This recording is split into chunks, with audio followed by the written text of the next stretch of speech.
안녕하세요 여러분. 일요일 아침 금융시장 브리핑 상승미소입니다.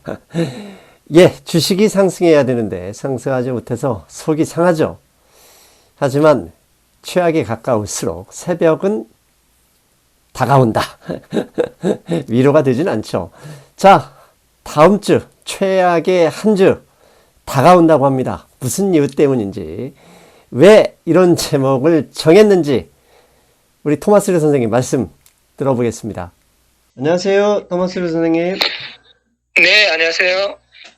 예, 수요일 급등할 때만 하더라도 분위기가 이제 전환이 되나 했는데 바로 목요일 하락, 그리고 금요일이 저는 중요하다고 생각을 했습니다. 왜냐하면 수요일이 워낙 많이 올랐기 때문에 목요일 하락은 뭐 당연한 것이다 봤는데, 일단 목요일은 장이 플러스로 시작을 했습니다. 왜냐하면 그 푸틴 대통령이 벨라루스 대통령과 만난 자리에서 뭐 좋은 흐름이 있다 이런 이야기를 했었잖아요.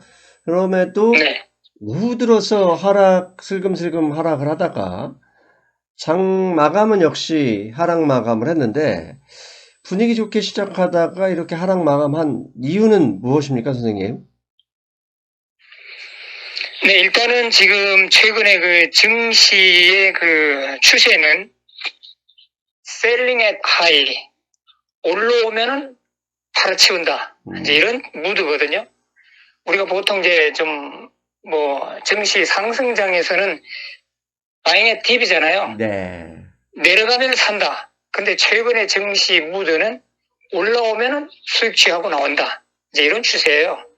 그래서 금요일 날 아침에 그 말씀하신 그 단발성 그 뉴스로 인해서 아주 급등을 했죠. 예. 제가 보통 아침 6시 반에 이제 기상을 해서 이제 시작을 하거든요. 6시 반에 딱 눈을 뜨는데 보니까 다우존스가 이게 뭐 400포인트인가 올라가 있는 거예요. 그래갖고 이 S&P도 제가 그 잠정적으로 저항선으로 봤던 게 4,350이었는데 4,335였어요. 아침에 눈 뜨니까. 근데 6시 반이기 때문에 사실 뭐 우리 대부분의 그 앱을 갖고 있는 분들은 매매가 안 돼요. 네. 7시부터 매매가 되거든요. 네. 근데 그 상승분이 뭐 5분, 10분 지나면서 바로 쭉쭉쭉 빠져갖고 나중에는 뭐 본장 시작할 때는 거의 뭐 플랫으로 그냥 됐죠. 그런데 이제 이제 내려간 이유, 거기에는 이제 저는 그렇게 봐요. 일단은 이제 올라오면 판다. 이제 그런 이제 증시, 그 월가의 그 펀드 매니저들의 그런 이제 추세도 있고, 매매 전략 있고, 그 다음에 이제 바이든 대통령이 러시아에 대해서 추가적으로 경제 제재를 또 했어요. 10시 반인가? 네. 그때 했고, 그 다음에 10시에 미국 소비자 심리 지표가 이제 발표됐는데 그게 또 예상보다 크게 안 좋았어요. 예, 그래서 하여튼 그런 심리. 그 다음에 이제 진짜 이거 제가 좀 눈에 보이지 않는 배경인데 중국의 테크주들이 폭락을 했어요. 예, 맞습니다. 금요일 날에. 예. 이것이 미국의 나스닥 지수에 큰 영향을 줬다. 저는 그렇게 봐요. 우리가 이제 보통 이제 미국의 이제 어떤 뭐 테크 주식이 뭐 어닝이 잘 나왔거나 그래갖고 장 후에 많이 올라가면은 아시아 증시도 테크주가 많이 올라가잖아요. 예. 이게 세계적으로 이제 동반 흐름이라고 이게 동반적으로.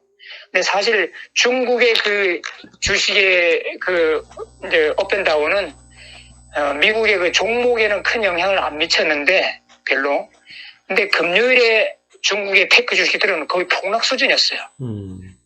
그 DB 그룹 같은 건 뭐 44%나 폭락했고, 그죠? 예, 뭐 알리바바, 뭐 바이두, 핀두두 그 큰 대기업들이 그냥 다 박살 났잖아요. 이런 것이 미국의 테크주. 그래서 미국에서도 그 우량주인 뭐 애플 같은 거, 뭐 테슬라, 구글 뭐 다 내려갔잖아요. 페이스북. 뭐 오히려 뭐 그 스몰캡의 그 테크주보다도 더 내려갔어요. 이런 대형 우량주들이. 그래서 그런 걸 볼 때 중국 주식이 폭락. 이제 여기에 큰 영향을 받았다 이렇게 보고 있습니다. 예. 일단은 제가 지금 뒤쪽에 질문할 사항들을 선생님 미리 어떻게 보면 답변을 짧게 주신 건데, 일단 뒷부분에서 그 방금 말씀하신 내용 좀 더 세세하게 여쭤보는 것으로 하고요. 네네. 자, 앞에서 네네. 다시 이제 전쟁 얘기를 돌아가면, 사실 이제 주말이지 않습니까? 이틀 주말인데, 불장에서는 주말에 더 좋은 이야기가 있을지 모른다면서, 금요일에 오르는 게 다반사인데, 이렇게 지금 현재 불안한 장에서는 주말에 또 혹시 더 나쁜 소식이 있을지 모른다 하고, 일단 파는 장세가 가끔 자주 나타나잖아요. 그렇죠. 지금 뭐, 그 전쟁 상황이 지금 뭐 이렇게 종식으로 가는 게 아니고 점점 악화의 길로 지금 가고 있거든요. 예. 미국이나 이제 서방 국가들이 러시아에 대해서 돈을 대주고 또 치명적인 그 러시아 그 대공 미사일이라든지 대전차 미사일이라든지 이런 걸 계속 지금 공급해주고 있기 때문에 전쟁은 자꾸 길어지고 러시아군의 피해가 커지면 커질수록 그 열받은 푸틴이 더 강경하게 또 나오고 그래서 전쟁은 자꾸 이렇게 더 악화일로로 가고 있는 것 같습니다. 그래서 이런 무드가 주말 전에 그냥 주식 팔 거 팔고 편안한 마음으로 주말 지내자. 그런 심리도 작용할 겁니다. 예. 그리고 앞에 이제 잠깐 언급한 뉴스를 보면 로이터 통신이 먼저 미국장 시작 전에 그 푸틴 대통령이 그 협상에서 중요한 변화가 있다 이런 긍정적인 뉴스를 내보냈고 그래서 이제 선물 지수부터 상승을 하고 유럽 지수가 2% 가까이 급등을 했잖아요. 근데 네네. 잠시 후에 또 로이터 뉴스가 그 벨라루스가 우크라이나에 러시아를 도와서 침공한다 이런 뉴스를 하면서 증시가 다시 이제 하락 전환한 것도 있고 이에 대해서 미국 정부는 공식적으로 그런 일 없다라고 부인을 했잖아요. 자, 네. 이 소식은 월가에서 어떻게 보고 있습니까? 근데 푸틴의 최근에 그 말은 뭐 믿을 게 한 개도 없거든요. 예. 앞에서 말을 좋게 하고 뒤에서는 행동은 악랄하게 하고 또 앞에서 또 뭐 말을 나쁘게 했다 뒤로 또 평화 제스처 쓰는 척하다가 신뢰성이 전혀 없어요. 그래서 일단은 뭐 그런 반발성 뉴스로 증시 선물이 환호성을 질렀지만은 곧 이내 이거는 뭐 믿을 게 못 된다 아마 그렇게 생각했을 거고 이 벨라루스 같은 경우는 미국이 벨라루스가 이제 이 우크라이나전에 참전 못하도록 지금 뭐 경제 제재도 하고 뭐 이렇게 압력을 많이 주는데 결국은 이 푸틴이나 벨라루스나 이게 독재국가 한통속이거든요. 예. 그래서 뭐 암암리에 미국의 그 제재를 피해서 암암리에 지금 러시아를 지금 돕고 있고 또 뭐 심지어는 뭐 우크라이나 쪽에서 벨라루스 그 국경 지역에다가 뭐 전투기 하나가 폭격했다. 그래서 이게 자작극이냐 아니면은 뭐 그러니까 벨라루스로 하여금 그 참전을 유도하게 하는 푸틴의 자작극인가 뭐 이제 그런 것도 있고요. 근데 하여튼 이 벨라루스가 하여튼 음으로 양으로 지금 러시아를 돕고 있는 건 사실입니다. 예. 사실 미국이 경제 제재를 이렇게 강력하게 할 것은 어느 정도 예상을 넘어선 거잖아요. 우리가 했던 예상을 넘어섰고. 네네, 그렇죠. 그런데 이제 지난주에 바이든 대통령이 러시아산 원유 수입 중단을 공식화했습니다. 물론 이제 미국에서 수입하는 러시아 원유가 약 8%, 최저 3%에서 8% 사이로 아주 미미한 양이기 때문에 큰 영향은 없을 것이다 라고 했지만 유럽도 뭐 영국을 비롯한 유럽도 사실 러시아산 수입 안 한다라고 했지만 동유럽에서는 지금 뭐 나토 연합국 소속인 동유럽 국가들 속에서는 러시아산 원유에 대해서 암 거래가 성행한다 이런 뉴스가 많거든요. 왜냐면 워낙 뭐 현재 석유 가격이 비싸기 때문에 뭐 돈이라는 게 이념도 없고 뭐 나라도 없지 않습니까? 애국심 그런 거 없고 결국 돈 벌려고 하는 그런 일이 벌어지는 건데 결국 이런 것은 미국이 막아낼 수도 없지 않습니까? 이런 암 거래를. 그렇죠. 그렇다면 그래서 오늘 뉴스에 보니까 또 러시아가 그 중국에 대해서 중국이 지금 미국하고 어쩌면은 충돌 코스로 지금 가고 있다 저는 그렇게 보거든요. 네. 이 러시아의 그 지금 에너지 산업 이 자체가 지금 무너지고 있잖아요. 예. 그 다음에 러시아의 그 원유 채굴장 그런 시설 공장, 뭐 자동차 공장, 뭐 모든 공장에 투자했던 서방 기업들이 지금 다 철수하면서 완전히 거의 지금 좀 뭐죠 공타가 아니 뭐라 그러죠 엠티가 되고 있거든요. 이제 예. 빈자리가 되고 있는데 특히 에너지 산업 이 현장의 이 빈자리 이것을 지금 중국이 지금 호시탐탐 군침을 흘리고 있는데 중국이 미국의 그 제재, 압력, 방해, 저지 이런 걸 뚫고 이 러시아 에너지 산업에 투자를 강행할 건지 지금 중국이 지금 고민이 깊어갈 건데요. 중국이 만일 러시아 에너지 산업 쪽에 투자해서 성공한다 그러면은 중국은 대외 에너지 의존도를 크게 낮출 수 있는 절호의 찬스거든요. 네. 그래서 그러면서 또 형제국 같은 러시아에다가 돈도 대주고 러시아를 또 살려놓음으로 해서 자기들이 그 사회주의 그 동맹 거기서도 튼튼한 이제 같은 방어막이 될 수 있고 대서방에 대응할 수 있는 그래서 이런 저런 이제 그 분위기에서 오늘 뉴스 보니까 러시아가 중국 그 기업들에게 원유를 수출할 때 우리가 보통 그 수입 수출할 때 이제 신용장을 근거로 해서 하잖아요. 이제 일종의 이제 담보를 잡고 이제 주는 건데 신용장 없이 그냥 주라. 이렇게 이제 했대요. 그러니까 중국에서 그걸 원하기 때문에 러시아에서 그렇게 행동이 나왔다 저는 그렇게 보거든요. 그래서 이것도 이제 미국의 어떤 그 대중국 제재 이것도 어떻게 나올지 저는 아직은 잘 모르겠지만은 일단은 중국과 미국의 충돌 코스로 지금 가고 있다. 그래서 금요일날 증시가 이제 하락한 거는 중국 주식이 폭락이라고 그랬잖아요. 근데 중국 주식이 또 왜 폭락했냐? 저는 미중 충돌 코스로 가고 있는 것도 크게 영향을 줬다. 그렇게 봐요. 그래서 물론 일주일 전에 미국 그 SEC에서 2024년에 약 250개 중국 주식의 상패 예정을 공고했잖아요. 예. 이제 그런 것도 그 이후로 이제 중국 주식 계속 내려갔지만은 금요일에 크게 내려간 것은 이런 미중 충돌 코스 이런 것도 크게 한몫했다. 저는 그렇게 보는데 하여튼 지금 이 국제 관계가 대단히 지금 복잡해지고 있어요. 지금.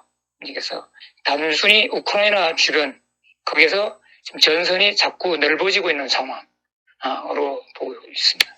사실 우리 방송에서는 전쟁이 지난 2014년 크림 그 점령처럼 생각보다 빠르고 쉽게 마무리될 거라고 생각했는데 이거 완전히 예상이 틀렸고 지금 전쟁이 이게 장기화될 가능성이 높아지고 있어요.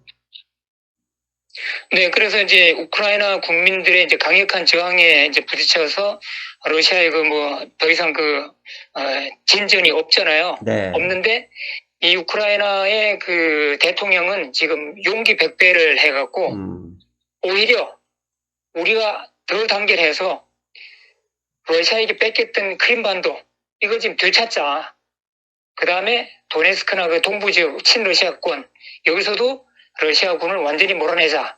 그때까지 우리가 투쟁하자. 이렇게 지금 국민을 독려하고 있어요. 그래서 지금 러시아가 지금 뒷돈도 딸리고 전과에서 지금 뭐 조금 밀리는 상황이고 그러다가 이제 푸틴 대통령이 만일 사기를 잃어서 코너로 몰린다 그러면은 오히려 이 서방과 우크라이나가 합세해서 크림반도까지 오히려 다시 되찾지 않을까 그런 기대도 좀 있습니다. 근데 선생님 말씀하고는 좀 다르게 지난주 수요일만 하더라도 그 젤렌스키 대통령, 우크라이나 대통령이 나토 협상은 안 하는 쪽으로 이야기를 했고 그 다음에 이제 도네츠크 및 그 크림반도로 가는 육로 그쪽에 이제 어떻게 보면 친러시아 반군들이 점령하고 있잖아요.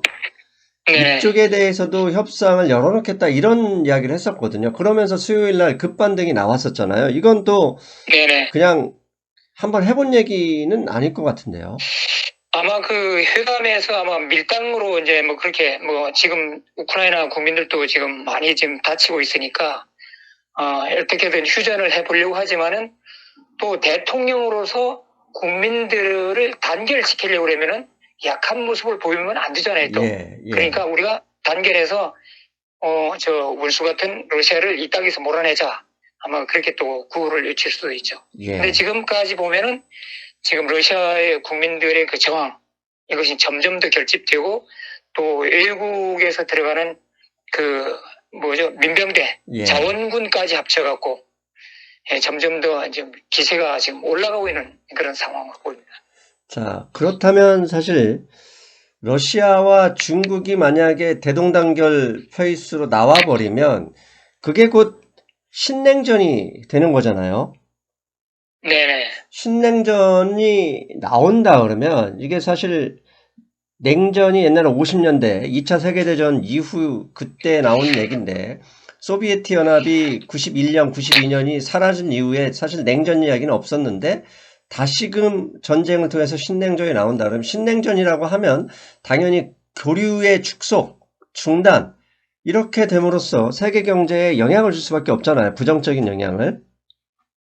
네네. 그러다 보니까 일단 골드만삭스가 2월 달에 S&P 500 인덱스 목표치를 기존 5,100, 그러니까 연말 목표치인데 5,100포인트에서 4,900으로 낮췄다가 엊그제 다시 이 4,900 목표 지수를 4,700으로 하향했습니다.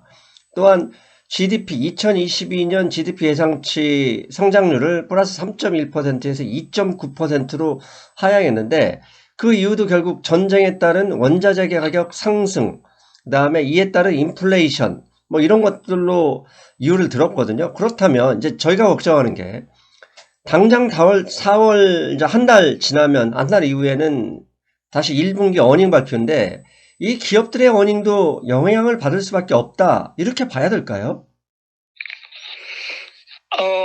저는 그렇게 생각합니다. 그래서 일단 항상 그 어닝 후에 그 CEO들이 어닝 가이던스에서 앞으로의 전망 같은 거 이제 말할 때 틀림없이 이 하이 인플레이션 이것이 꼭 들어갈 것 같고요. 지금 수요일 날인가에 CPI 나왔었잖아요. 네. 근데 거기에 나왔는데도 그건 사실 이 전쟁 터지기 전에 이제 그 CPI거든요. 네. 그럼 최근에 원유 가격 급등한 것은 거기에 반영이 안 돼 있는 거죠. 네. 그래서 이미 월가에서는 지난번 CPI 그 지표 발표한 거는 무시해버리고 앞으로는 더 올라갈 것이다. 그렇게 보고 또 미국의 그 휘발유 그 갤런이잖아요. 갤런당 휘발유 가격이 지난번 제가 방송할 때 4달러를 넘었다고 그랬잖아요. 예. 근데 이번 주 금요일 오늘이죠. 오늘 기준으로 해고 4불 35로 올라갔어요.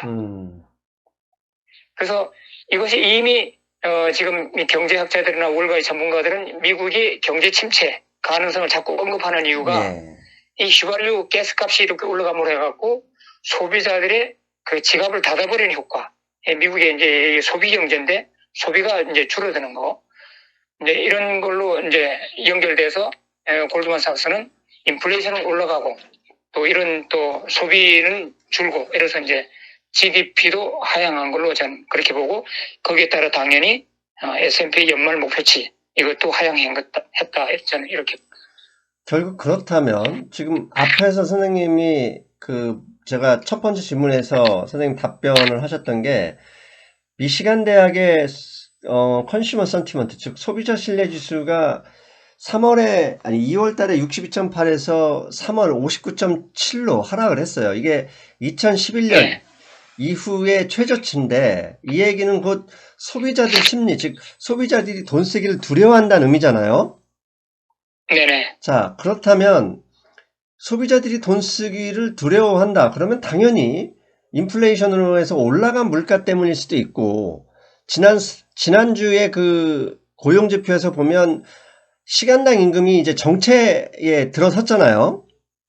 네네. 그렇다면은 결국 미국 경제 리세션이 나올 확률이 높고 이것이 지금 현재 나스닥 지수만 보면 고점 대비 마이너스 20% 이하로 즉 베어마켓에 들어가 버린 거거든요. 이게 다 연결된다고 봐야 되는 거겠죠? 그렇죠. 이미 증시는 리세션을 조금씩 반영해 나가는 거죠. 네. 근데 오늘 또 이제 그 재무장관 옐렌 재무장관은 자기 눈에는 경제 리세션은 지금 아직 안 보인다. 그런 걱정하지 말라. 우리는 안 간다. 미국 경제는 튼튼하다. 뭐 이렇게 지금 호언장담했는데 하여튼 증시에서는 리세션을 조금씩 반영해 나가기 시작하고 있어요. 그러니까 2011년 아까 이제 미시간 실내 지수가 2011년 이후에 최저치가 엊그제 발표된 건데 2011년을 상기해 보면 그때 오퍼레이션 트위스트라는 게 나왔을 때입니다. 뭐냐면 당시 이제 금융위기 이후에 계속적으로 채권을 매입하던 즉 양적 완화를 진행을 하다가 이 정도면 됐어 하면서 단기 채권과 장기 채권만 교환하는 그런 오퍼레이션 트위스팅이 나왔는데 그때 지수가 바로 급락을 했었거든요. 그래서 다시 이제 네. 페드가 다시 돈을 투여하기로 결정을 하면서 지수를 안정시켰는데 문제는 지금은 이제 당장 다음 주 FOMC도 있지만 이런 리세션 가능성이 나올 때는 연준이 돈을 좀 더 유동성을 주입해야 되는 상황인데 지금은 인플레이션 상황, 그 다음에 올라가는 채권금리, 거기에 전쟁으로 인해서 소비는 줄지만 물가가 올라가 버리는 이 인플레이션 상황이 다시 더 악화되고 있는 이런 상황에서 연준이 그 경기 침체를 막을 수 있는 도구가 있느냐, 이건 또 이게 걱정되는 상황 같이 보여요. 그렇죠. 지금 이 팬데믹 상황 이후에 또 다시 전쟁의 지금 악재 속에 지금 우리가 시달리고 있는데 이 두 개 모두 연준이 어떻게 할 수 없는 상황이에요. 예. 이렇게 전쟁을 연준이 금리 올린다고 전쟁이 끝나는 것도 아니고 연준이 금리 이제 뭐 내린다고 해서 또 뭐 전쟁이나 인플레이션이 또 뭐 변화가 있을 수 없고 이 연준의 손을 떠난 지금 상황이거든요. 그래서 다만 이제 뭐 기대할 수 있는 거는 연준이 금리를 세게 올리면은 미국의 주택 시장이 조금 가라앉아 갖고 렌트비에나마 좀 이제 하방 압력을 줄 수 있는 뭐 그런 효과는 나겠지만은 뭐 니켈 값이 내려올 리가 없잖아요. 그죠? 그래서 이 결국은 이 제가 볼 때는 뭐 오늘 또 보니까 월가에서는 기대 인플레이션이 이렇게 높아짐으로 해갖고 올해 또 내년 중반까지 연준은 7회 내지 8회 금리를 계속 매번 올릴 것이다. 이제 이렇게 지금 반영하고 있다고 그러는데 저는 오히려 경제 침체로 빠진다고 그러면은 또 미국과 중국까지 충돌로 지금 이제 발생한다고 그러면은 뭐 다음 주에서는 뭐 연준이 금리를 인상하겠지만은 오히려 그 다음부터는 돈을 오히려 풀어야 될 상황이 오지 않을까 저는 그런 생각도 들고 있어요. 그래서 거기에 금값도 반영하기 시작했다. 저는 그렇게 좀 보이고 있습니다. 자, 그렇다면 이제 두 가지로 제가 계속 앞에는 어떻게 보면 저희는 약간 좀 긍정적인 방향에서 방송을 하는 우리 선생님이나 저나 네. 그런 사람인데 지금 앞에 거의 20분 동안은 다 부정적인 얘기만 제가 말씀을 드렸어요. 이게 이제 어차피 네네. 팩트니까 팩트를 무시할 수는 없는 거니까. 다만 제가 이제 고민하는 부분은 뭐냐면 리세션이 들어갈 가능성이 있는데 리세션이 들어갔을 때 이미 증시에 이 가격이 반영되어 있는 거냐 아니면 그 부분이 추가로 반영돼서 추가 하락이 있을 것이냐 저는 이게 가장 궁금한 점이거든요. 근데 역사적으로 우리가 뒤돌아보면요. 경제 리세션에 들어가면은 연준이 부양 정책으로 나오거든요. 예. 근데 부양 정책이 나오면은 그 경제 리세션이냐 아니냐 그 상관없이 증시는 상승해요. 네. 그리고 거의 한 1년 뒤에 연준이 약발이 떨어질 때 그때 제대로 된 하락장이 시작됩니다. 1년, 2년, 3년 이렇게 장기 하락장이. 그래서 저는 그래요.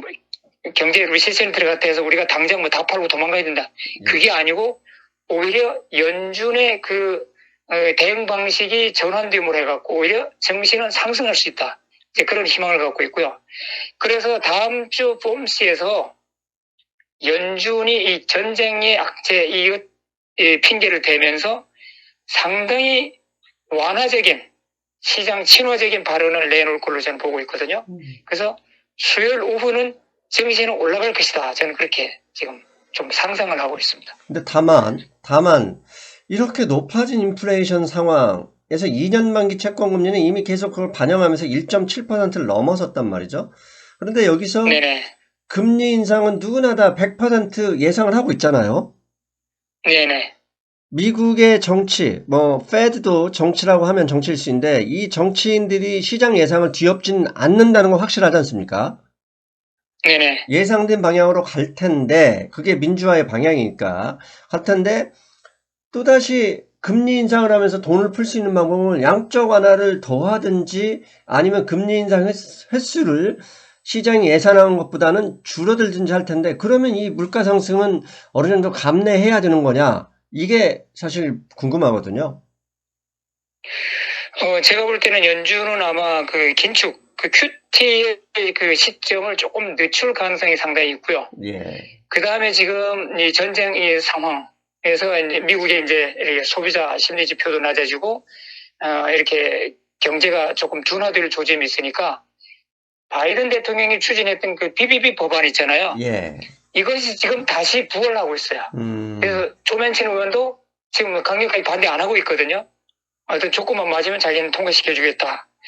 그래서 이것이 또 하나의 이제 경제 부양책이기 때문에, 저는 여기에다 좀 희망을 걸고 있어요. 그래서 BBB 법안이 만일 다시 부활해서 통과될 것 같아 그러면은 증시는 아마 상당히 큰 폭으로 상승할 수 있다. 저는 그렇게 봐요. 예, 참 어떻게 보면 이게 지금 다 안 좋은 상황에서 사실 인플레이션이 지속된다 그러면 주식도 올라가는 게 정상이긴 해요. 네네. 그런데 근데 이제 우리가 아까도 말씀드렸지만은 현재 인플레이션 상황이 어떻게 이게 우리가 사람으로서 정책적으로 어떻게 할 수가 없어요. 예. 이제 전쟁이 끝나야 되는데 전쟁 때문에 원유 가격 올라갔고 상품 가격 올라간 거니까 전쟁을 끝나게 하면 되는데 이게 전쟁이 그 푸틴 마음에 달린 거죠. 우리가 어떻게 할 수 없는 거죠. 그러니까 지금 이게 약간 좀 우스운 얘기로 제가 멤버십에서 주초에 했던 얘기인데 미국의 5센트 동전이 민트지 않습니까? 민트. 네네. 5센트 동전이 니켈이 약 25%, 구리가 75%잖아요. 네네. 혹시 알고 계십니까, 선생님? 근데 그 니켈 가격이 그 주초에 유럽에서 10만 달러에 거래될 때 거래 정지를 당했지 않습니까? 네네. 10만 달러의 니켈을 감안할 때 5센트 동전에 들어가 있는 25% 니켈의 가격을 환산하면 그게 12달러랍니다. 아니 12센트. 즉 네. 5센트 원가가 동전을 훨씬 넘어버려. 은행에서 바꿔와다가 녹여서 팔면 돈 번다는 얘기죠. 이거 완전히 비정상적인 상황인데 결국 그것도 전쟁 때문에 일어난 아주 이상한 현상이잖아요. 결국 해결책은 네네. 결국 전쟁이 중단되는 것밖에 없는데 이건 또 아직 불확실성이 계속되고 있고 푸틴이 이야기는 좋은 얘기하지만 뒤로는 거짓말을 하는 그런 행성이기 때문에 결국은 증시는 전쟁의 상황에 따라 달라질 수밖에 없다. 이게 또 그냥 돌아오는 결론이에요.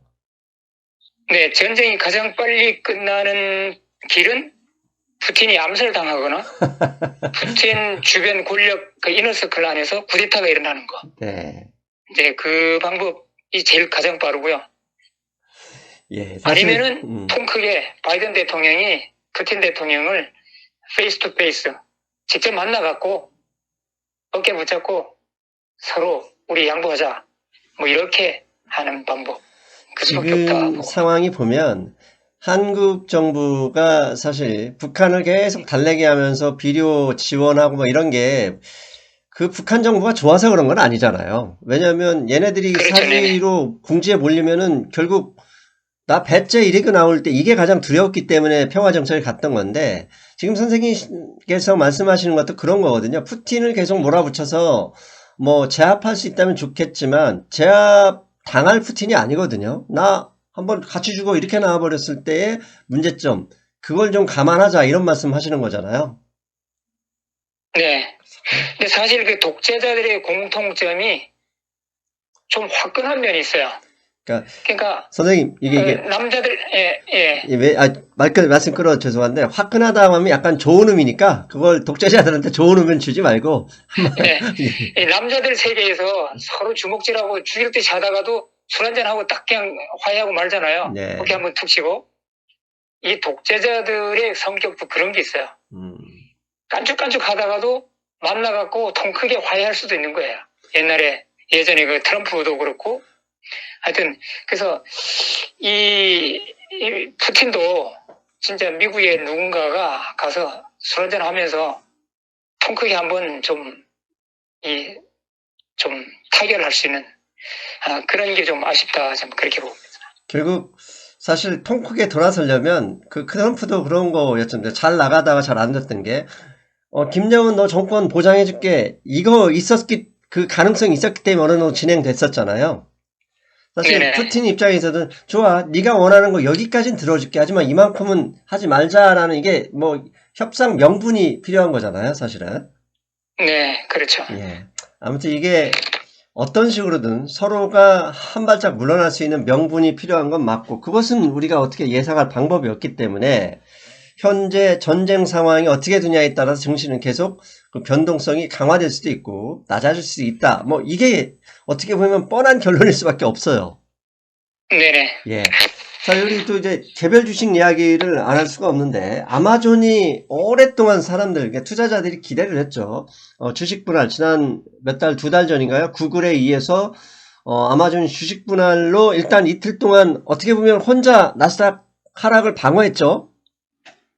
네네. 그럼에도 불구하고 앞에 선생님이 말씀하신 것처럼 이틀 동안 지수 하락은 나스닥 상위 100종목이 하락을 주도했습니다. 페이스북, 네네. 넷플릭스, 트위터, 뭐 거기에 반도체 종목들까지 거기에 테슬라, 뭐 100종목이 들어가지 않는 리비안이나 뭐 루시드 이런 전기차 종목들이 나스닥 전체 하락 지수를 거의 끌고 내려왔는데 이건 전쟁에 의한 채권금리 상승 이것밖에 설명할 길이 없는 것이죠. 네네. 근데 아마존의 그 주식 분할 소식에 의해서 이제 그 다음날 7%인가 이제 상승을 했잖아요. 예. 이제 그 다음부터는 그 상승 동력을 잃어버리는 모습이에요. 예, 심지어는 그 증시 지수가 올라갈 때도 그 추가적으로 더 상승을 못 하더라고요. 그래서 저는 이걸로 볼 때 이미 뭐 최근에 우리 증시 자체가 지금 하락장이잖아요. 네. 근데 거기에 이제 주식 전체적인 어떤 무드에 묻혀서 아마존의 그 주식 분할 이 호재가 제대로 이제 대접을 못 받는다 이제 이렇게 보는 거고 또 하나는 그 지난번에 우리가 그 테슬라나 엔비디아 그 주식 분할 그 소식 이후에 그 주식들이 한 30%씩 올랐잖아요. 예. 거기에 비해서 보면은 아마존의 주식 분할 이 호재는 지금 제대로 이제 대접 못 받는다 이러는데 제가 볼 때는 좀 차이가 있는 것 같아요. 어떤 차이가 테슬라와 있어요? 엔비디아가 그 주식 분할 그 소식을 내놨을 때는 이 테슬라나 엔비디아가 미친 듯한 그 폭발적인 성장 이게 이제 주식 투자들이 많이 이제 기대하고 있었던 건 그런 시기였고 아마존이 현재 폭발적으로 성장할 거라는 이런 기대감은 없잖아요, 지금. 예. 그죠? 주식 분할만 한 거지. 최근에 구글도 주식 분할을 했는데도 못 올라가고 있는 게 구글도 이게 뭐 폭발적으로 성장기에 있다 이게 볼 수 없잖아요. 그런 차이다 저는 그렇게 봐요. 그래서 너무 이 주식 분할 여기 호재에 기대하지 말자. 엔비디아나 그 테슬라와는 상황이 다르다. 이제 이렇게 말씀드리고 싶고, 그 다음에 이제 테슬라 같은 경우는 이제 니켈 값이 폭등하다 보니까, 네. 니켈 값이 이제 배터리에서 상당히 큰 비중을 차지하잖아요. 그래서 이제, 리비안, 루시드, 뭐 테슬라, 이런 전기차들의 그 가격의 하락도 니켈 값 폭등, 여기에 이제 좀 영향을 많이 받는다. 이렇게 봐요. 반도체 같은 경우는 이제 대러시아의 반도체 수출 이제 금지시켰기 때문에 이제 거기서도 일정 부분 영향을 받을 수 있지만은 그 지난번도 말씀드렸지만 그 우크라이나 그 남부 오데사 그 항구 도시에 있는 그 네온가스 공장이 어떻게 될지 모르니까 지금 러시아군이 계속 그쪽으로 좀 접근 중이 있거든요. 그래서 만약 그 도시가 함락되고 공장이 파괴된다 그러면은 지금 네온가스 같은 게 당장 대체 불가하니까 이제 그런 면에서 반도체 섹터가 많이 하락한다. 저는 그렇게. 자, 이제 이게 왜 제가 반도체, 전기차, 뭐 루시드, 리비안, 테슬라 왜 이 이야기를 꺼냈냐면 소위 서학개미라고 하는 우리 한국 투자자분들이 가장 인기 있는 이런 종목이나 업종을 찾으라 그러면 테슬라를 위주로 한 전기차, 그 다음에 이 엔비디아 AMD를 위주로 한 반도체 업종이었어요. 심지어 뭐 이쪽 반도체 ETF는 레버리지도 많은데 이런 쪽에 투자를 많이 하고 계신 분들이 계실 텐데 상당히 지금 고점 대비 거의 반토막 가까이 반토막 이상으로 난 주식들도 많고요. 자, 이런 상황에서 네네. 어떻게 대처해야 될지 그 선생님 조언이 필요한 시점이 아닐까 싶어서 제가 언급을 한 겁니다. 전기차 같은 경우는 이제 테슬라 같은 경우는 지금 뭐 이렇게 대내외적으로 지금 이제 악조건 속에서도 잘 성장을 잘 하고 있고 또 전망도 지금 밝게 보고 있잖아요. 예. 그러나 리비안이나 루시드 같은 경우는 뭐 지금 초기 단계, 지금 생산 초기 단계. 사실 우리가 뭐 예를 들어서 차 한 대 판매 가격이 10만 달러라고 그러면은 테슬라는 그 10만 달러짜리 차를 그 만드는 생산 비용이 6만 달러, 7만 달러 정도 되면은 만들 수 있지만은 리비안이나 루시드는요 10만 달러짜리 차 하나 만들기 위해서 생산 비용은 20만 달러, 30만 달러 들어갑니다. 왜냐하면은 대량 생산 체제가 아니기 때문에. 그러나 꼭 필요한 필수 인원 시설은 다 갖고 있어야 있잖아요. 예. 그런 데서 기본 비용이 워낙 많이 나가기 때문에 이번에 리비안 그 가이던스 보면은 뭐 이제 올해 2022년에 뭐 2만 5천 대 출고 예정. 또 루시드 같은 경우는 뭐 1,000대, 2,000대 뭐 그런 전망이 있잖아요. 예. 이걸 갖고는 어마어마하게 지금 지출되고 있는 그 비용을 커버할 수 없는 거죠. 그래서 제가 볼 때는 테슬라는 증시가 만일 상승세로 돌아서면은 함께 같이 상승할 수 있는 주식으로 보지만은 리비안이나 루시드는 같이 상승을 못할 것이다. 저는 그렇게 봐요. 그렇다고 그러면은 루시드나 그 리비안에 많이 물려있는 그 투자가들이 지금 현명하게 생각해야 될 것은 지금 거기에 미련 두고 가만히 붙들고 있을지 말고 같이 같은 비율은 다르지만 같이 함께 내려왔던 테슬라 있잖아요. 예. 거기다가 이제 갈아타는 게 훨씬 더 안전하고 다음에 증시 상승세에서도 더 빨리 올라갈 수 있는 손실을 더 빨리 회복할 수 있는 방법이다. 저는 그렇게 봐요. 그래서 이걸 이제 저는 이제 우리 회원들한테 소형 성장주 이런 데 많이 물려있는 분들한테 이제 권유할 때 수평적 갈아타기 전략이라 이렇게 불러요. 어차피 두 단위로 갔으면은 증시가 상승으로 돌아설 때 어느 게 더 빨리 올라갈 것이냐 그걸 보고 그 전망이 있는 우량주로 갈아타는 게 더 낫다. 저는 그렇게 보는 거죠. 결국 선생님 말씀은 더 쉽게 말씀드리면 전쟁에서 이기기 위해서 전투에서는 한두 번씩 져줄 필요가 있다. 이렇게 뭐 간단하게 정리할 수도 있겠어요. 네네. 그래서 같이 함께 하락한 뭐 애플이나 마이크로소프트, 구글 같은 거. 근데 초대형 테크주잖아요. 예. 이런 주식들이 증시 상승으로 돌아섰을 때 더 빨리 회복하고 상승할 수 있는 거지. 이렇게 지금 이 펀더멘털 자체가 약한 이런 주식들이 급격하게 상승할 그 가능성은 적다. 이렇게 보는 거죠. 맞습니다. 반도체도 마찬가지고 자동차 업종의 경우도 규모의 경제죠. 즉 대량의 이제 장비 투자가 필요하기 때문에 어마어마한 감가상각이 들어가고 그렇다면은 많이 생산할수록 단가가 떨어지는 규모의 경제이기 때문에 사실 아직 생산도 시작하지 않은 이런 리비안이나 루시드 이런 업체들은 규모의 경제를 얻을 방법이 없고 오히려 규모의 손실이 나올 가능성이 있기 때문에 하락폭이 더 크다 이렇게 볼 수 있겠고요. 반대로 테슬라도 마찬가지죠. 자동차 전체 업종 GM이나 포드도 요새 주가 하락이 나오는 이유는 규모의 경제의 이점은 뭐냐면 많이 생산할수록 단가가 계속 하락해서 수익성이 커진다는 건데 요즘 뭐 이제 원자재 이런 공급 부족 그 다음에 소비 심리가 얼어붙어 버렸기 때문에 생산량을 많이 늘리지 못한다는 점 이것도 분명히 영향이 있을 거예요.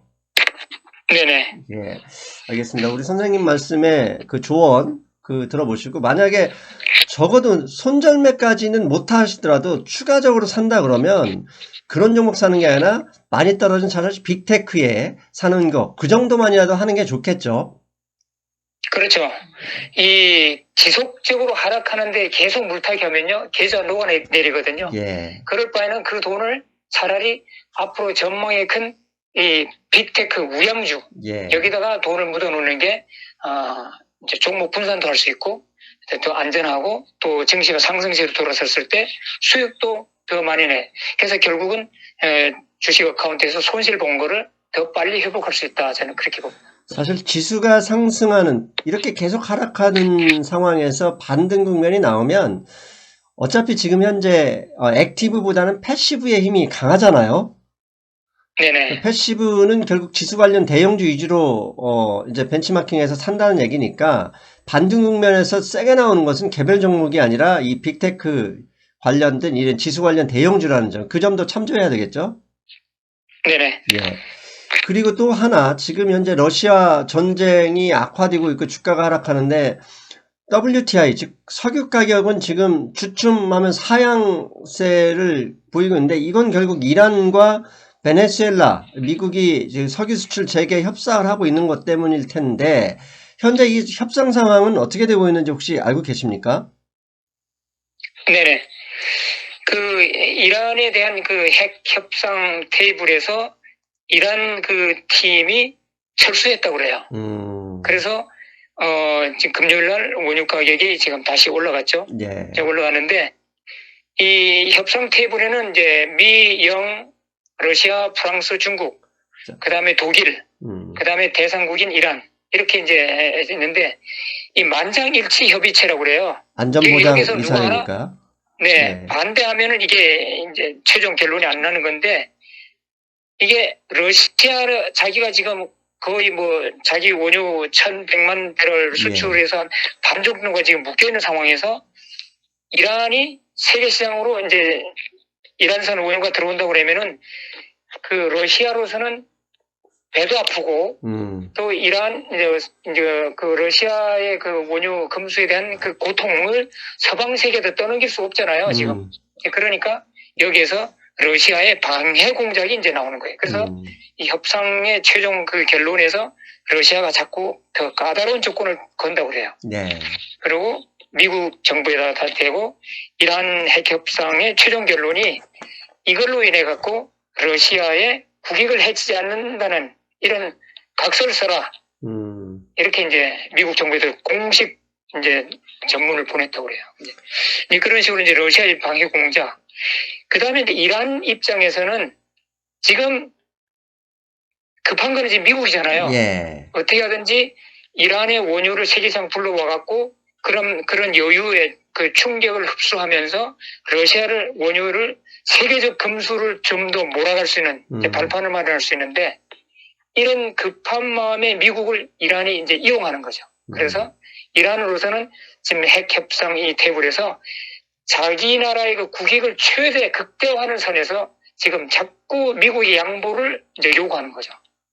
그래서 제가 볼 때는 전략적으로 일단 협상 테이블에서 철수했다. 저는 그렇게 보는데 뭐 되긴 되겠죠. 되긴 되는데 하여튼 이란에게 엄청난 이득을 남겨줄 협상이 될 것 같고 그다음에 베네수엘라 같은 경우는 지금 뭐 순조롭게 지금 진행 중입니다. 근데 베네수엘라는 지금 워낙 지금 시설이 지금 낙후되어 있기 때문에 풀어놓는데 해도 국제시장으로 들어올 원유량이 좀 작다고 그래요. 그래서 뭐 1년, 2년, 3년 지난 다음에 미국의 자본이 들어가서 시설 개선하고 하면은 이제 많이 나올 수 있지만은 당장에 이제 세계 원유 가격 거기에는 베네수엘라는 큰 영향을 못 준다. 그렇게 봅니다. 사실 말씀하신 대로 베네수엘라가 지금 현재 상황에서 좋아 우리 저 수출해라 이러고 미국이 금수를 해제한다 그래도 일일 평균 한 50만 배럴 수준밖에 안 된다는 그 분석이 많고요. 네. 이란도 네. 마찬가지로 기껏해야 150만 배럴에서 200만 배럴 수준이다. 그러면 이란과 베네수엘라 합치면 250만 배럴이고 러시아의 1000만 배럴의 4분의 1 수준밖에 안 되는 거잖아요. 네. 그러니까 심리적으로 거기다가 네. 네네. 그러니까 심리적으로 거기다가 이제 바이든 대통령이 네. 그 사우디 왕세자한테 네. 원유 생산 좀 늘려달라 이렇게 이제 요청했는데 왕세자는 냉담하게 거부했답니다. 우리는 우리대로 간다. 그런데 아랍에미레이트 그 대표단은 오페크 본부에다가 대고 예. 우리는 증산할 용의가 있다. 이제 이렇게 함으로 해갖고 또 뭐 목요일 날에 원유 가격이 좀 출렁하긴 했었죠. 근데 지금 이제 바이든 이 백악관에서는 지금 사방팔방으로 지금 원유 증산을 독려하고 있어요. 예. 네, 오페크도 그렇고 사우디도 그렇고 베네수엘라, 이란, 또 미국 내 각 그 석유 재벌들한테도 증산을 지금 계속 압박을 지금 주고 있는 상황입니다. 사실 아랍에미리트 연합의 입장에서는 지금 올해 월드컵도 그 나라에서 열리기 때문에 세계 경제에 좀 어떻게 보면 공헌을 해야 될 상황 아닐까요? 네네, 그렇죠. 자, 벌써 시간이 45분 다 되는데, 자, 중요한 건 이제 다음 주에 이 FOMC, 폼씨인데, 폼씨 앞두고 CPI 지수 이런 걸 반영해서 이미 채권금리가 계속 올라가고 있습니다. 자, 그렇다면 뭐 당연히 0.25% 금리 인상은 뭐 기정사실로 보고, 우리가 폼씨에서는 어떤 점에 더 주의를 기울이고 관심을 가져야 될까요? 일단 다음 주에는 빅 이벤트가 이제 많이 있어요. 이제 뭐 말씀하신 대로 수요일 날에 폼씨가 있죠. 네. 여기는 제가 조금 증시에 대해서 좀 희망적으로 지금 보고 있어요. 예. 아까도 말씀드렸지만은 연준 의장이 좀 시장 친화적인 발언을 할 것이다. 그 다음에 두 번째가 러시아의 국채 만기가 도래해요. 수요일 날에. 이게 금액이 약 한 7빌리언, 한 7조 원 70억 정도 되는데, 네. 네네. 지금 러시아는 지금 현금이 없어요, 지금. 예. 그래서 지금 월가에서는 틀림없이 이거 펑크 낼 거다. 이제 이렇게 보는 거죠. 그래서 이제 공식적으로 국가 부도의 시작날로 이제 보는 거예요. 근데 뭐 돈을 그날로 못 냈다고 바로 이제 디폴트가 되는 게 아니고, 이게 유예 기간이 이제 그 한 달을 주거든요. 예. 그 한 달 안에 합격을 하면 되는데, 일단은 스타팅, 그 시작점은 다음 주 수요일 날이 국가 부도의 첫 시작이 될 것이다. 이제 그렇게 보는 거죠. 그 다음에 금요일에는 1분기 선물 옵션 만기래요. 저는 이게 진짜 겁난 거예요. 네, 그래서 지금까지 우리가 이제 그동안에 1월달, 2월달 큰 변곡점마다 증시가 크게 하락하면서 다시 또 튀어오르고 했지만은 아직까지 증시에서 완전한 항복 사인은 안 나왔거든요. 그래서 어쩌면은 다음 주 금요일 날, 목금 이틀 동안에 이 항복이 나오지 않을까. 그래서 증시의 바닥을 찍지 않을까. 저는 그런 좀 희망적인 생각을 갖고 있습니다. 사실 악재가 더 이상 나올 악재가 없을 정도로 큰 악재가 나오면 그때가 바닥이잖아요, 사실은. 네네. 그 지금 CNN 그 공포지수도 지금 14예요. 더 이상 내려갈 수 없을 만큼 지금 공포스러운 지금 장세거든요. 반대로 해석하면은 지금 바닥이 가까워졌다. 저는 그렇게 봅니다. 야, 그렇다면 뭐 다음 주에는 어떻게 해야 되는지 선생님 마무리 조언 부탁드리겠습니다. 이제 저희들은 이제 그 회원들과 함께 지난 한 주는 전쟁 수혜주 그쪽을 꼭 붙들고 있었거든요. 그래서 이제 일단 우리가 어카운트에서 이제 손실은 이제 없는 걸로 보이고, 그래서 다음 주에도 한 주 내내 뭐 현금 갖고 있으면 더 좋지만은 그게 아니라 그러면은 전쟁 수혜주, 이제 상품에서 이제 곡물, 이제 특수 금속류 같은 거, 그 다음에 선박주, 금, 오일주, 유틸리티는 전기회사, 뭐 이런 거. 그래서 이런 걸로 지금 계속 유지하는 것이 좋다. 그러나 우리가 전쟁 수혜주를 갖고 있지만은 그래도 이 전쟁 상황이 급변할 수 있잖아요. 아까도 말씀드렸지만은 푸틴이 뭐 암살당했다. 이제 그러면은 전쟁 수혜주는 즉각적으로 정리해야 됩니다. 정리하고 곧바로 위험자산으로 이제 갈아타야 되는 거죠. 사실 지금 현재 곡물, 원자재, 전쟁 관련 주들은 어떻게 보면 버블 상황이잖아요. 네네. 그러니까 그 선생님 말씀하시는 부분은 선생님이야 워낙 스윙 트레이딩의 전문가시니까 사실 매 시간, 매 초마다 시장을 주시할 수 있는 분들이 저는 하시는 게 맞다고 보고, 우리 시청자분들이 대부분 투자자, 인베스팅이라면 스윙은 사실 아니거든요. 그런 부분에 있어서 접근하는 건 상당히 위험할 수밖에 없잖아요. 네, 그러나 조금 이제 뭐 한 일주일, 2주일 이렇게 좀 단기적으로 본다 해도 그 선박주 같은 거, 금, 오일주, 유틸리티 이런 거는 확실하게 좀 아직도 추가적으로 많이 거품도 아니고 좀 더 많이 상승할 수 있는 여지가 있고요. 상품에서 곡물, 특수금속류 이런 건 조금 지금 좀 겁는 이제 버블 상태에 있죠. 예, 알겠습니다. 선생님 벌써 우리 50분이 넘었기 때문에 오늘은 이제 이 정도로 정리해야 될 것 같은데 마지막으로 선생님 뭐 한 말씀만 주시고 방송은 마무리하겠습니다. 하여튼 다음 한 주 진짜 몸살일 때다 저는 그렇게 봅니다.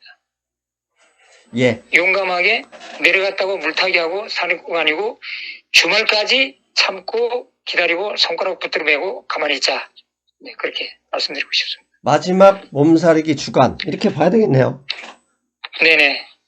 예, 알겠습니다. 지난 2달간 계속 몸살이었었는데 마지막 한 주 정도야 몸살인다는 거 뭐 그거 못하겠습니까 여러분. 우리 힘을 내시고 선생님 우리는 일단 다음 주 살아서 만나는 걸로 하겠습니다. 선생님 네네. 오늘 고생하셨습니다. 네, 수고하셨습니다. 안녕히 계세요. 어떻습니까?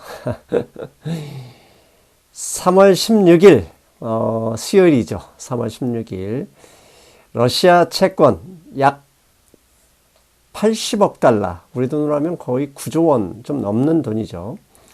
만기가 다가옵니다. 이자까지 하면 거의 100억 달러 정도 될 것 같은데 어떻게 될까요? 그리고 그날 공교롭게도 3월 FOMC 어떤 결정이 나올지 일단 강물은 굽이치고 꾸불꾸불 흘러가도 바다를 향해 갑니다. 여러분 힘드시겠지만 한 주 잘 버티고 다음 주에 뵙겠습니다. 저는 다음 주에 여러분 안녕.